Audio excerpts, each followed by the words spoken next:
how are we going to maintain like the seeds that we have. And we do have like a committed kind of I think it's like 15 maybe quite committed growers that we tend to share more seeds with.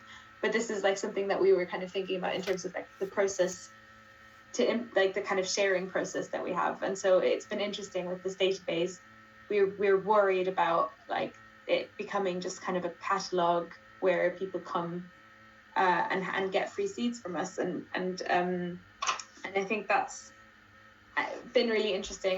And we've actually, what you were saying, we've had a similar thing in the UK where, like, obviously with COVID, people have become much more aware of where the seeds come from. And then also with the UK exit from the European Union with Brexit, the seed companies that people were accessing overseas in Europe, they've been closed down, and so people have been unable to get the seeds. And so again, that's like caused this huge like spike of increase. And it's interesting then, like obviously in kind of those moments of crisis and shortage, when people actually realize, or not realize, but like become much more urgently aware of like the kind of need for like long-term thinking and planning. So that's been really interesting. And I think what I found with seed saving as well, I think there's so much talk in like regenerative agricultural circles around like self-sufficiency, and a lot of like permaculture thinking is like kind of this closed off system thinking of like how can we like reproduce in our like just everything that we need on our little plot of land.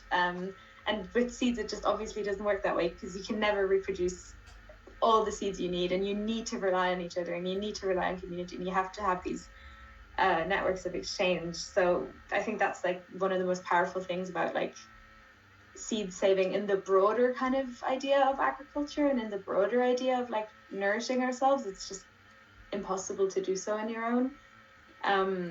So yeah, I kind of tend to talk to people about this a lot, like kind of community sufficiency, and that's not very, it's hard to like put borders around that as well, or like kind of say this is where it ends and this is where the other community begins. And it's so fluid, and obviously seeds are so fluid as well, and how they pass. But yeah, this question of like trust, I think is a really important point, and like making sure that the seeds you pass on are going to be taken care of in the right way.